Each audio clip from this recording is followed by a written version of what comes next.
തിരുവനന്തപുരം ശ്രീചിത്ര ഇൻസ്റ്റിറ്റ്യൂട്ടിലേക്കുള്ള തിരഞ്ഞെടുപ്പിൽ മുസ്ലിം ലീഗിന് വഴങ്ങി കോൺഗ്രസ് ഇൻസ്റ്റിറ്റ്യൂട്ടിന്റെ ഭരണസമിതിയിലേക്കുള്ള തെരഞ്ഞെടുപ്പിൽ ലീഗിന്റെ സമ്മർദ്ദത്തിന് വഴങ്ങി ഇ.ടി. മുഹമ്മദ് ബഷീറിനെ പിന്തുണച്ചു. നിലവിൽ തിരുവനന്തപുരം എംപിയായ ശശി തരൂരിനെ തഴയാനുള്ള നീക്കത്തിൽ തരൂർ ശക്തമായ അതൃപ്തി അറിയിക്കുകയും ഒടുവിൽ ബിജെപിയുമായി ചർച്ച നടത്തിയതിന് പരിഹാരം കാണുകയുമാണ് ചെയ്തത്.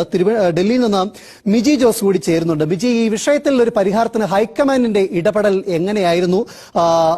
ബിജെപിയുടെ കൂടി സഹകരണത്തോടുകൂടി അവരുമായി സംസാരിച്ച് ഒത്തുതീർപ്പിലേക്ക് എത്തുമ്പോൾ അതെങ്ങനെയായിരുന്നു?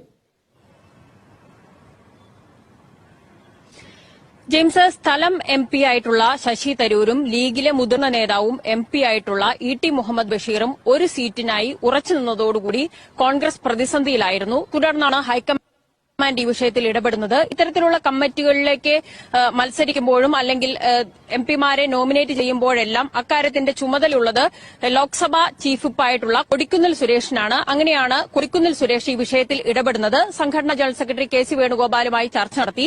ആ ചർച്ചയിലാണ് ബിജെപിയുമായി ഈ സീറ്റ് വെച്ചുമാറാം എന്നുള്ള ഒരു ധാരണയിലേക്ക് എത്തുന്നത്. തുടർന്ന് കേന്ദ്രമന്ത്രിയായിട്ടുള്ള അർജുൻ മേഘ്വാളുമായി കൊടിക്കുന്നിൽ സുരേഷ് ചർച്ച നടത്തി. തുടർന്നാണ് ശ്രീചിത്രയിലെ ബിജെപി സീറ്റ് കോൺഗ്രസിന് നൽകുകയും ഗുജറാത്തിലെ കോൺഗ്രസിന്റെ സീറ്റ് ബിജെപിക്ക് നൽകുകയും ചെയ്യാം എന്നുള്ള ഒരു ധാരണയിലേക്ക് എത്തുന്നത്.